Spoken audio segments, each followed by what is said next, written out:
لا تحزن ان اللہ معنا صدق اللہ مولانا العظیم وصدق رسولہ النبی الکریم الامین ان اللہ وملائکتہ یصلون علی النبی یا ایہا الذین آمنوا صلوا علیہ وسلموا تسلیما الصلاة والسلام علیک یا سیدی یا رسول اللہ وعلى آلك وأصحابك يا سيدي يا حبيب الله الصلاة والسلام عليك يا سيدي يا رحمة للعالمين وعلى آلك وأصحابك يا سيدي يا خاتم النبيين. حمد و ثنا کے بعد میرے پیارے بزرگوں، پیارے بھائیوں اور پیارے بچوں، السلام علیکم ورحمۃ اللہ وبرکاتہ. سیدنا حضرت امیر المؤمنین خلیفہ اول ابو بکر الصدیق رضی اللہ تعالیٰ، ان کی مناسبت سے پچھلے جمعے میں نے ابتدائی چند چیزیں سنائی تھیں. ان کا اسلام قبول کرنا اور اسلام قبول کرنے کے بعد پھر ان کا تبلیغ پر لگ جانا، اور بڑے بڑے عظیم الشان صحابہ کرام کو انہوں نے پھر جو اسلام میں داخل کیا، حضور علیہ السلام نے ان کو دنیا میں ہی جنتی ہونے کی بشارت عطا فرما دی. بخشے ہوئے لوگ، ان کی اتنی شان بیان فرمائی آپ صلی اللہ علیہ وآلہ وسلم نے کہ اللہ تعالیٰ نے ان کے حق میں قرآن پاک نازل فرما دیا. جیسے وہ چاہتے فرماتے، اللہ تعالیٰ ویسے اپنے فضل سے معاملہ فرما دیتا. کئی عظمتیں شانیں ہیں ان کی.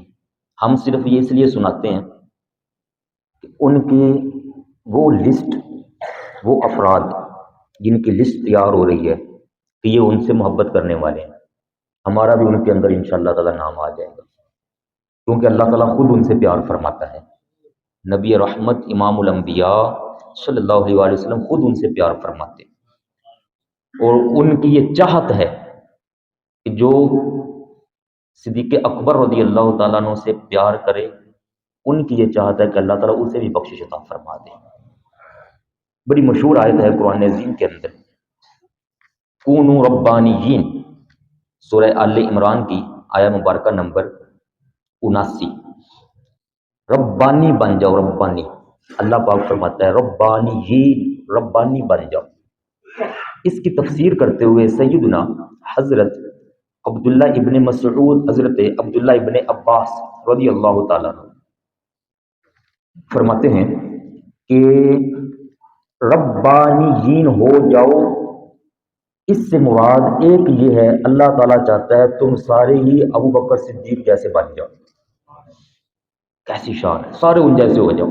جیسے انہوں نے اپنا مال حضور پاک پر قربان کر دیا، اپنی جان حضور پاک پر قربان کر دی، اپنے بچے حضور پاک پر قربان کر دیے، کوئی شے پیچھے نہیں رہنے دی. تمہارے تم بھی سارے ایسے ہو جاؤ کہ تمہارے اپنی ذات پیچھے رہ جائے اور میرے پیارے حبیب کی ذات تم سب سے آگے ان کے سامنے آ جائے، ایسے بن جاؤ. یہ بخاری شریف کی روایت جو میں نے ابھی آپ کو سنائی، اس کی تفسیر کتاب المغازی کے اندر حدیث کا نمبر 4454. حضرت سیدنا صدیق اکبر رضی اللہ تعالیٰ عنہ کی عظمت اور شان کے حوالے سے چند ایسی خاص شانیں ہیں جو صرف اللہ پاک نے حضرت ابوبکر صدیق کو عطا فرمائی. ان میں سے میں چند ایک آپ بھائیوں سے عرض کرتا ہوں. آپ وہ شخصیت ہیں جو بڑے مردوں میں سب سے پہلے نمبر پر مسلمان ہوئے ہیں، سب سے پہلے. اور آپ ہی وہ ہیں جو سب سے پہلے حضور علیہ السلام کی تصدیق کرنے والے بھی ہیں. آپ وہ ہیں جو سب سے پہلے حضور علیہ السلام کے دوست بھی ہیں، دوست، یار، سب سے پہلے صاحب، سب سے پہلے. آپ ہی وہ ہیں جنہوں نے سب سے پہلے اپنے اسلام کو بھی ظاہر کیا تھا. لوگ اسلام قبول کرنے کے بعد پردے میں رہتے تھے، صدیق اکبر وہ ہیں جنہوں نے سب سے پہلے اپنا مسلمان ہونا ظاہر فرمایا. اور پھر آپ وہ ہیں جو سب سے پہلے جامع قرآن ہے، قرآن پاک کو جمع کرنے والے. آپ سب سے پہلی شخصیت ہے. آپ ہی نے قرآن پاک کا نام مصحف لیا تھا، اور وہ امت کے اندر پھر مشہور ہو گیا مصحف شریف، قرآن عظیم. اور پھر سب سے پہلے خلیفہ بھی آپ ہیں، سارے نبیوں کے امام کے سب سے پہلے خلیفہ وہ آپ ہیں. آپ ہی وہ ہیں جن کو سب سے پہلے خلیفہ کے لقب سے پکارا گیا. نبی کریم علیہ السلام کا خلیفہ ہونا یہ کوئی عام اعزاز نہیں ہے، اور بغیر فاصلے کے خلیفہ ہونا، اور ایسا خلیفہ کہ حضور علیہ الصلوۃ والسلام خود اپنی زندگی مبارک میں حکم فرما دیں کہ حضرت ابوبکر صدیق سے کہو میں نماز نہیں پڑھاؤں گا، مجھے علالت ہے، تم کھڑے ہو جاؤ میرے مصلی پر، سارے میرے صحابہ تمہارے پیچھے نماز پڑھیں گے۔ ایسی شان حضور علیہ الصلوۃ والسلام اپنی زندگی مبارک میں جن کو عطا فرما رہے ہیں، پہلے خلیفہ بھی اور خلیفہ کا لقب پانے والے بھی۔ میں اس حدیث کی تھوڑی سی ڈیٹیل آپ بھائیوں کو سنا دوں۔ سیدہ پاک نے عرض کی اما جان عائشہ صدیقہ رضی اللہ عنہ، یا رسول اللہ صلی اللہ علیہ وسلم، میرے والد محترم بڑے نرم دل ہیں، بڑے نرم دل ہیں، اور جب نہیں نہ دیکھیں گے آپ کو مصلی امامت پر تو ان سے نماز ہی نہیں پڑھائی جانی، وہ قرات ہی نہیں کر سکیں گے۔ یہ نماز عشاء تھی، پہلی نماز، جس وقت حضور علیہ السلام یہ حکم فرما رہے تھے کہ حضرت ابوبکر صدیق سے کہو نماز پڑھائے، یہ نماز عشاء تھی۔ جمعرات کا دن ختم ہو رہا تھا، نماز عشاء جو آئی، اس وقت حضور علیہ السلام نے فرمایا مرو ابا بکر فلیصلی بالناس، حضرت ابوبکر صدیق سے کہو لوگوں کو نماز پڑھائے۔ اما جان نے عرض کی حضور نماز وہ نہیں پڑھا سکیں گے، آپ حضرت فاروق اعظم سے کہہ دیجیے، وہ ذرا دلیر آدمی ہیں، ہمت والے ہیں۔ فرمایا مرو ابا بکر، ابو بکر سے کہو۔ اما جان نے پھر عرض کی حضور وہ بڑے نرم دل ہیں، وہ نہیں پڑھا سکیں گے۔ فرمایا میں فرما رہا ہوں مرو ابا بکر، ابو بکر صدیق کو حکم دو میری جانب سے وہ نماز پڑھائے۔ اما جان نے حضرت حفصہ سے کہا، حضرت حفصہ یہ فاروق اعظم کی بیٹی ہیں اور حضور علیہ السلام کی زوجہ بھی ہیں، تو حضرت حفصہ سے کہا کہ وہ بھی پاس تھی، حضرت حفصہ سے کہا کہ آپ کہو نا، آپ حضرت عمر فاروق کا نام لو، مجھے پتہ ہے حضرت ابوبکر صدیق نہیں پڑھا سکتے۔ حضرت حفصہ نے عرض کی حضور یا رسول اللہ صلی اللہ علیہ وسلم، جیسے اما جان فرما رہی ہیں آپ مہربانی فرمائے میرے ابا جان کو آرڈر جاری کر دیں، وہ پڑھا لیں گے۔ فرمایا میں چاہ رہا ہوں ابو بکر صدیق سے کہو، اور میں تمہیں فرماتا ہوں اللہ تعالیٰ بھی ابو بکر صدیق کے علاوہ کسی کو قبول نہیں کرے گا، اور مسلمان بھی قبول نہیں کریں گے، ابو بکر سے کہو وہ نماز پڑھائے۔ یہ ایک روایت ہے۔ دوسری روایت ہے کہ اتنے میں سیدنا بلال حبشی نے ادھر تکبیر پڑھ دی، اقامت، آواز پہچانی جاتی ہے، سیدنا فاروق اعظم کو انہوں نے کہا کہ تم آگے کھڑے ہو جاؤ، فاروق اعظم آگے بڑھ آئے، انہوں نے جب آواز پڑھی نا تکبیر تحریمہ میں اللہ اکبر، آواز پہچانی جاتی ہے، اور آپ سارے بھائی اکثر جو وہاں گئے ہیں وہ جانتے ہیں، جو نہیں گئے اللہ پاک ان کو بھی لے جائے۔ یہ مسجد نبوی شریف کے ساتھ ہی حجرہ مبارک ہے آپ صلی اللہ علیہ وآلہ وسلم کا۔ تو جب آواز آئی نا اللہ اکبر تکبیر تحریمہ، حضور علیہ الصلوۃ والسلام تک بھی آواز پہنچی حجرہ مبارک میں، تو آپ نے 3 مرتبہ فرمایا لا لا لا، نہیں نہیں نہیں، نماز نہیں، نماز ہی نہیں، نماز ہی نہیں، نماز ہی نہیں ہوگی، نماز ہی نہیں ہوگی، نماز ہی نہیں ہوگی۔ اور تیسری روایت کے الفاظ فرمایا جس قوم کے اندر ابو بکر صدیق موجود ہو کسی کے لیے جائز نہیں کہ وہ مصلی رسول پر کھڑا ہو جائے، اگر میرے مصلی پر کھڑا ہوگا تو وہ صرف اور صرف ابو بکر صدیق کھڑا ہوگا، میں اس کو کہو وہ نماز پڑھائے۔ سیدنا صدیق اکبر رضی اللہ تعالیٰ عنہ کی یہ شان حضور علیہ السلام اپنی زندگی مبارک میں واضح فرما رہے ہیں۔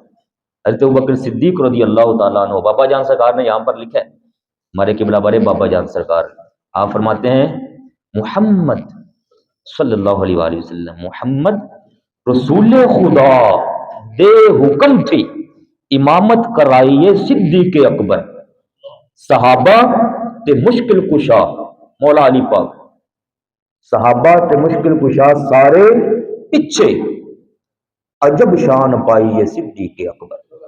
حضور پاک نے اپنی زندگی مبارک مسئلہ دے دیا، اور مولا علی پاک رضی اللہ تعالیٰ عنہ، میں نے آج روایت پڑھی تاریخ دمشق کے اندر، حضرت علی پاک رضی اللہ تعالیٰ عنہ سے حضور علیہ السلام کے وصال مبارک کے بعد یہ سوال کیا گیا کہ آپ لوگوں نے حضرت صدیق اکبر کو خلیفہ کیوں بنایا، کیوں ان کی خلافت پر آپ سارے بیعت ہو گئے، کیوں ان کے پیچھے سب نے اتباع کرنا شروع کر دی؟ مولا علی پاک نے پتہ کیا جواب دیا؟ فرمایا ہمارے آقا پاک نبی رحمت رسول اللہ، اللہ تعالیٰ کے حبیب صاحب شریعت نبی صاحب شریعت رسول صلی اللہ علیہ وآلہ وسلم نے جن کو ہمارے دین کا، نماز کا امام مقرر کر دیا، ہم نے انہیں ہی کو اپنی دنیا کا امام بھی بنا دیا، ہمارے سارے معاملات وہی سنبھالیں گے، نماز سے بڑی عبادت کوئی نہیں۔ اگر نماز اسلام کے رکن کا امام صدیق اکبر کو بنا رہے ہیں حضور علیہ الصلوۃ والسلام، تو ہم نے چاہا کہ ہماری دنیا کے سارے معاملات بھی فاروق اعظم اور دیگر سارے صحابہ اتفاق کر کے کہتے ہیں کہ حضرت ابوبکر صدیق سنبھالیں گے، تو پھر ایسے سنبھالے، کمال کر دیں۔ تو سب سے پہلے خلیفہ بھی آپ، حضور علیہ الصلوۃ والسلام کی زندگی مبارک میں مصلی کو سنبھالنے والے بھی آپ، اور خلیفہ کا لقب بھی آپ کو دیا گیا۔ اور ایک بڑی کمال شان ہے آپ کی، آپ وہ واحد شخصیت ہیں جو اپنے والد کی حیات میں خلیفہ بنے ہیں۔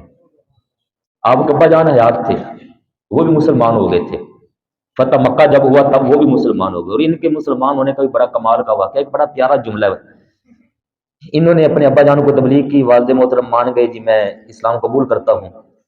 تو فتح مکہ ہوا تھا، حضور علیہ الصلوۃ والسلام مسجد حرام کے اندر تشریف فرما، خانہ کعبہ کے قریب، تو حضرت ابوبکر صدیق، ایک دوسری روایت میں آتا ہے کہ آپ ایک گھر میں تشریف فرما تھے، تو حضرت ابوبکر صدیق نے اپنے والد محترم کو سمجھایا کہ ابا جان اب تو مکہ پاک فتح ہو گیا اور آپ بڑھاپے میں ہو، سفید سارے چٹے وال۔ صدیق اکبر کی عمر اس وقت ہو چکی ہوئی ہے 58 سال، 58 سال، تو سوچیے ان کے والد محترم کی عمر کتنی ہوگی؟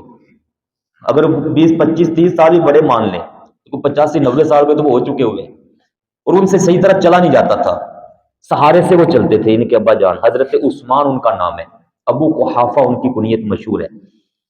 صدیق اکبر رضی اللہ تعالیٰ نے والد محترم کو راضی کر لیا، انہوں نے کہا میں اسلام قبول کرتا ہوں، لیکن ڈائریکٹ حضور باپ مجھے کلمہ پڑھائیں تو پھر اسلام میں داخل ہوتا ہوں۔ والد محترم کہتے ہیں آپ نے فرمایا کہ حضور پاک آپ کو خود کلمہ پڑھائیں گے، آپ آؤ۔ صدیق اکبر نے اپنے والد محترم کو سہارا دیا، ساتھ ان کو لے کر آ رہے ہیں، سفید چٹے وال بابا جی، اور بہت مشکل چل کر آ رہے ہیں، کمر جھکی ہوئی۔ صدیق اکبر رضی اللہ تعالیٰ عنہ کی یہ بھی ایک محبت ہے، بیٹا اپنے والد کو اسلام میں لے کے آ رہا ہے، سبحان اللہ۔ جب آئے نا تو وہ مشکل سے آ رہے تھے، تو حضور علیہ الصلوۃ والسلام نے دیکھا، تو آقا پاک علیہ الصلوۃ والسلام فرمانے لگے اور میرے دوست ابوبکر صدیق، اپنے ابا جان کو کیوں تکلیف دی؟ کیوں تکلیف دی اپنے ابا جان کو یہاں چل کے آنے کی؟ مجھے آ کے بتاتے میں وہاں جا کے کلمہ شریف پڑھا دیتا، تکلیف نہ دیتے اپنے ابا جان کو، اپنے ابا جان کو تکلیف نہ دیتے، حالانکہ وہ اسلام کے لیے آ رہے ہیں۔ اور نبی اکرم علیہ الصلوۃ والسلام کیا فرما رہے ہیں؟ کیوں تکلیف دے رہے ہو؟ یہ چلنے کی تکلیف بھی کیوں دے رہے ہیں؟ حالانکہ وہ چلنا ان کے لیے کائنات کا سب سے عظیم چلنا تھا، وہ کدھر چل کے آ رہے تھے؟ حضور علیہ الصلوۃ والسلام نے اس محبت کو سامنے رکھا کہ ابوبکر صدیق وہ شخصیت ہے جس نے ساری زندگی میرے ساتھ وفائیں کر دی، آج آپ چاہ رہے ہیں کہ ان کے خاندان کے، ان کے ابا جان کو بھی تکلیف چلنے کی بھی نہیں ہونی چاہیے، اسلام قبول کر رہے ہیں۔ تو وہ واحد شخصیت ہیں جو اپنے ابا جان کی زندگی میں موجودگی میں خلیفہ بنے تھے، یہ آپ کی صرف شان ہے۔ پھر آپ وہ شخصیت ہیں جنہوں نے سب سے پہلے حضور علیہ الصلوۃ والسلام کے بعد امت کو خطبہ ارشاد فرمایا، امت کو اکٹھا کر لیا۔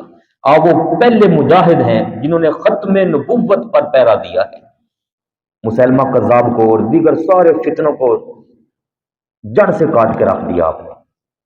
آپ وہ پہلے شخص ہیں جن کو اللہ پاک کی طرف سے، حضور پاک کی طرف سے عتیق کا لقب عطا ہوا تھا۔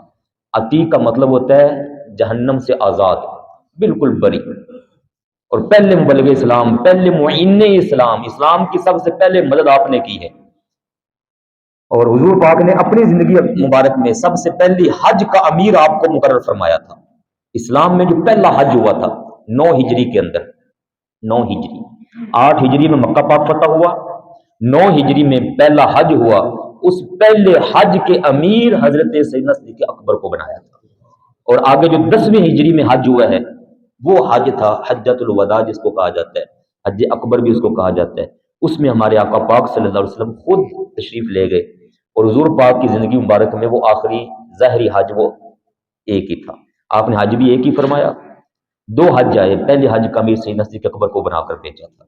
اور آپ وہ شخصیت ہیں جو ابھی تک والد محترم آپ کے حیات تھے کہ آپ کا وصال بھی ہو گیا، والد محترم حیات تھے، اور اسلام کی سب سے پہلی مسجد، اسلام کی سب سے پہلی مسجد اپنے گھر کے اندر آپ نے بنائی تھی، وہ پہلی مسجد بنانے والے بھی آپ ہی ہیں۔ مسجد نبوی شریف کی جو جگہ خریدی گئی اس کی قیمت دینے والے بھی آپ ہیں۔ مسجد نبوی شریف، ہمارے ہاں یہاں ایک بزرگ ہیں تو وہ شاید ہوں گے، انہوں نے مجھے کہا کہ میری والدہ چاہتی ہے کہ یہ تھوڑے سے پیسے ہیں میں نے جوڑے ہوئے، یہ مسجد کے محراب میں لگائے جائیں، مسجد کے محراب میں۔ مجھے بھی نظر نہیں آ رہے، شاید ہیں تو وہ پھر ایک چاہت ہوتی ہے نا یہ۔ اور مسجد نبوی شریف ایک نماز کا کتنا ثواب ہے؟ 50,000، 50,000۔ اور وہاں کتنی نمازیں پڑھی ہیں خود حضور علیہ الصلوۃ والسلام نے، کتنی نمازیں وہاں خود پڑھی ہیں سیدنا فاروق اعظم نے، مولا علی پاک نے، عثمان غنی صحابہ نے، اور آج تک امت وہاں نمازیں پڑھ رہی ہے، قیامت تک پڑھتے رہیں گے۔ مسجد نبوی میں نمازیں ہو رہی ہیں، ایک نماز 50,000، اور میں اگر آپ کو اس کے ساتھ دوسری روایت ملا دوں تو یہ 50,000 نہیں بنتی۔ اگر محبت اور عشق سے معنی سمجھیں گے نا ہم، تو یہ نمازیں بن جائیں گی 2.5 لاکھ۔ کتنی؟ 2.5 لاکھ۔ کیسے؟ جب حضور علیہ الصلوۃ والسلام مکہ پاک سے ہجرت فرما کے آ گئے نا یہ مدینہ پاک، تو آقا پاک علیہ الصلوۃ والسلام نے مکہ سے روانہ ہوتے ہوئے خانہ کعبہ کو دیکھ کر ایک بات کہی تھی، خانہ کعبہ تیری بڑی شان ہے، اے خانہ کعبہ تیری بڑی شان ہے، تو بڑا برکت والا ہے، بڑی شان والا ہے، میں تجھے چھوڑ کے نہ جاتا، یہاں سے میں جاتا ہی نہ، اگر یہاں کے یہ لوگ تیرے متولی اگر مجھے تنگ نہ کرتے تو میں یہاں سے نہ جاتا، لیکن میں جاتا ہوں اور میں سمجھتا ہوں کہ میں پھر آؤں گا، تشریف لاؤں گا، لیکن دوبارہ آنا آپ کا اس شان کے ساتھ نہیں ہوا کہ پکے پکے آپ ادھر ہی رہنے شروع ہو جائیں، ایسا نہیں ہوا۔ آپ جب مدینہ پاک چلے گئے، حرم مکہ پاک، اس کے لیے دعائیں کی تھی حضرت ابراہیم علیہ الصلوۃ والسلام نے، حضرت اسماعیل علیہ الصلوۃ والسلام نے، خانہ کعبہ تعمیر کیا تھا حضرت ابراہیم علیہ السلام اور آپ کے بیٹے، دعائیں بھی مانگی، اللہ پاک نے حرم کو یہ مقام دیا، وہاں ایک نماز 1 لاکھ کے برابر بنا دی گئی، ایک نماز 1 لاکھ کے برابر۔ حضور علیہ الصلوۃ والسلام تشریف لے آئے مدینہ پاک، مسجد نبوی شریف بنیاد رکھی گئی، حضور علیہ الصلوۃ والسلام دعا کرتے ہیں، یا اللہ اے باری تعالی، مکہ پاک کو حرم بنایا تھا حضرت ابراہیم علیہ الصلوۃ والسلام نے، میں حرم بنا رہا ہوں مدینہ طیبہ کو،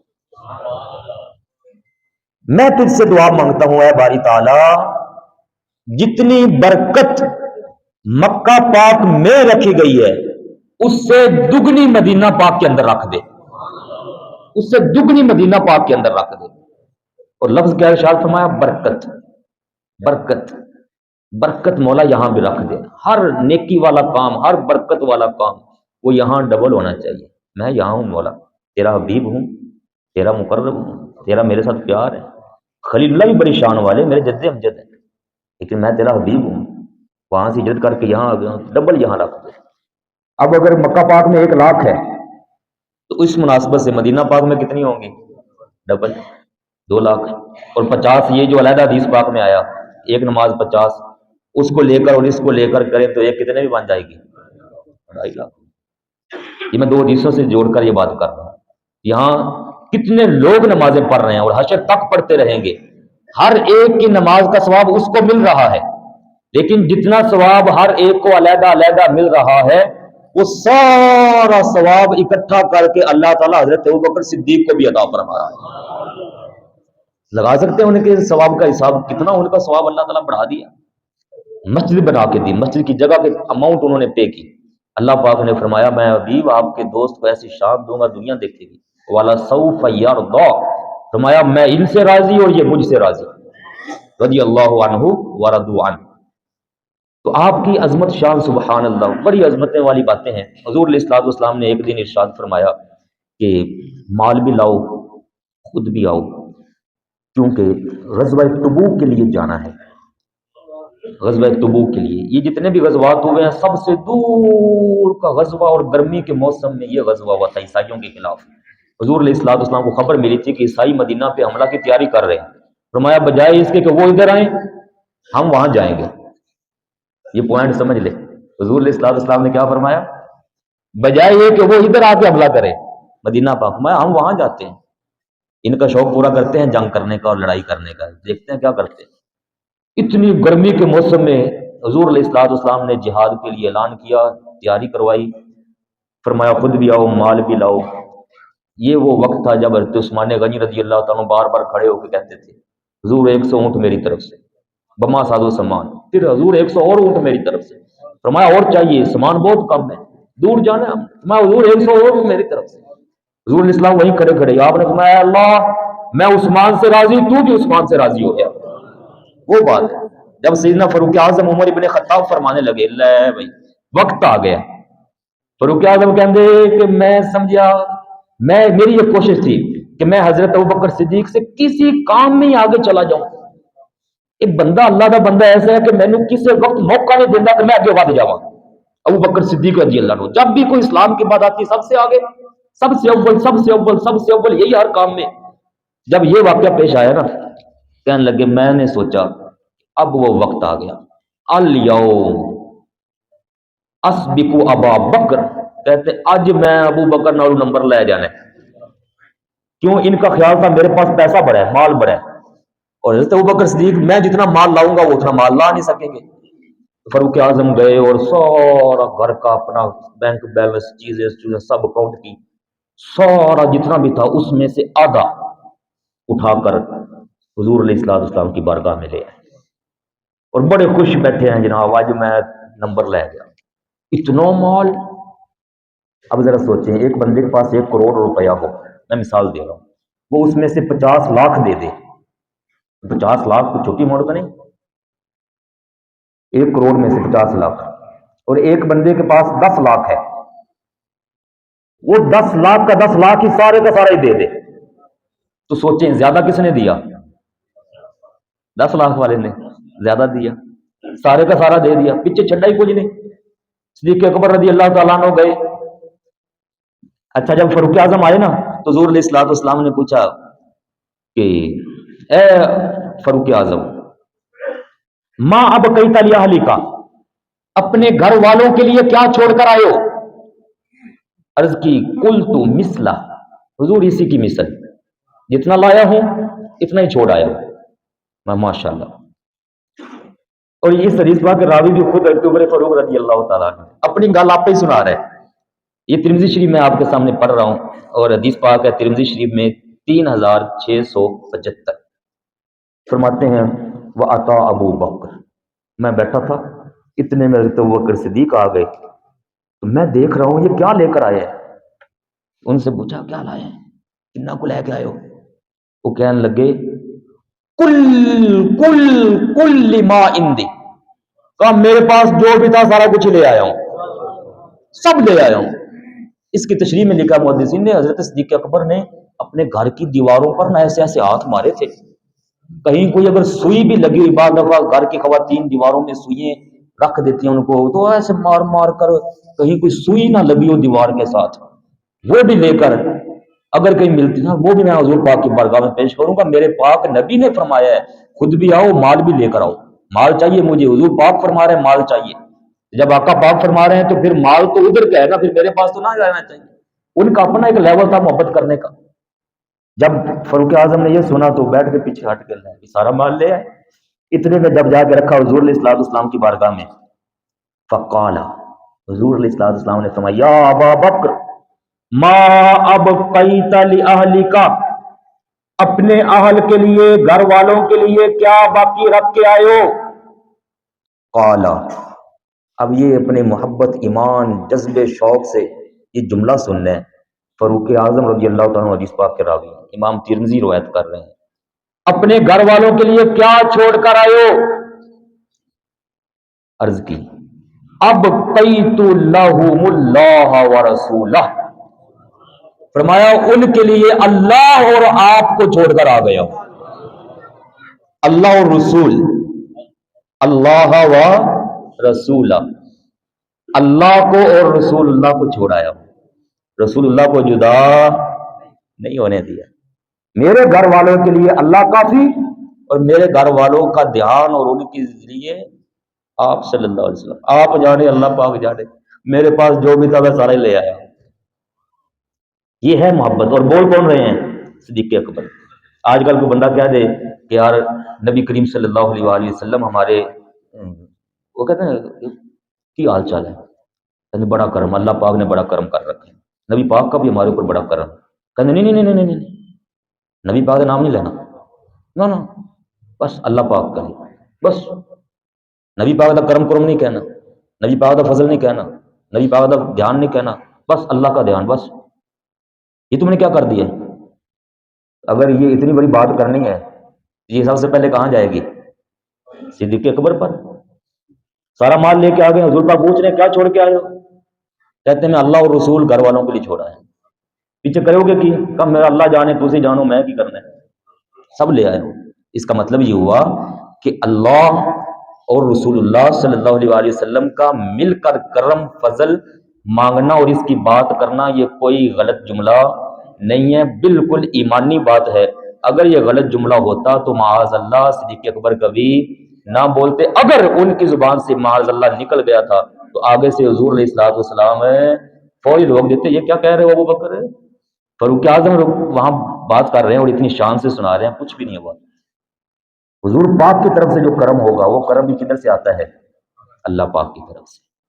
اور حضور علیہ الصلوۃ والسلام ہی وہ پاک ذات ہیں جو اللہ تعالیٰ کے کرم کا منبع ہے.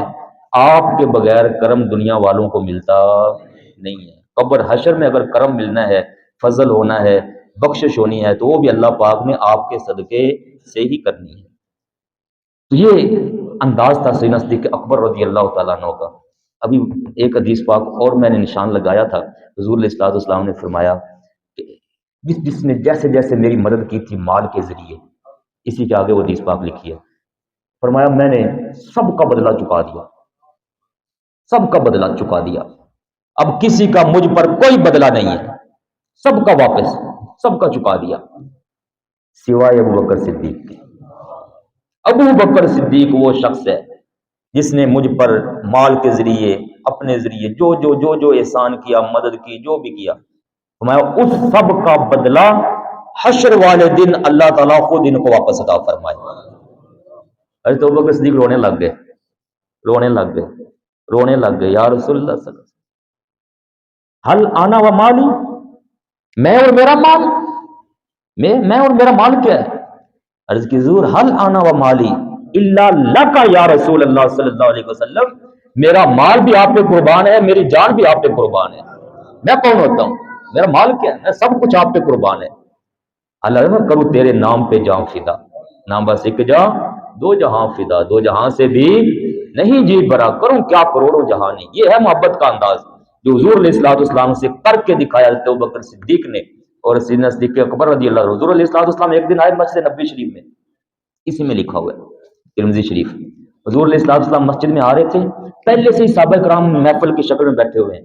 انداز ایسا تھا سجی سائڈ دائیں سائڈ پہ حضرت ابوبکر صدیق اور بائیں سائڈ پہ حضرت فاروق اعظم. اور حضور علیہ الصلوۃ والسلام نے اپنے دائیں ہاتھ مبارک سے حضرت ابوبکر صدیق کے بائیں ہاتھ مبارک سے پکڑا ہوا ہے اور فاروق اعظم کو بائیں ہاتھ مبارک کے ساتھ ان کے دائیں سے پکڑا ہوا ہے. تو ایسے آپ نا چلتے ہوئے تشریف لا رہے ہیں مسجد نبوی شریف میں. صحابہ کرام نے دیکھا، اس کو ذرا اپنے اینگل میں بنا لیں، میں افراد کھڑے کر کے یہاں وہ کر نہیں سکتا، ٹائم کی قلت ہو جائے گی. تو ایسے کر کے آپ تشریف لا رہے ہیں. صحابہ کرام دیکھ کر بڑے محبت سے، حضور کیا انداز ہے آپ کے تشریف لانے کا، اتنا پیار ان دونوں کے ساتھ. فرمایا سنو، تم تو مجھے یہاں مسجد نبوی میں آتا دیکھ رہے ہو، میں ان دونوں کو ایسے لے کر میدان حشر میں بھی آنے والا ہوں. حشر میں بھی ہم ایسے ہی آئیں گے، اس شان کے ساتھ آئیں گے. اور جنت کے اندر اسی میں لکھا ہوا ہے جنت کے اندر بھی فرمایا ہم ایسے ہی چلے جائیں گے. اللہ تعالیٰ ہمیں ان سے محبت عطا فرمائے، ان کے نقش قدم پہ چلنے کی توفیق عطا فرمائے. والسلام علیکم ورحمۃ اللہ وبرکاتہ.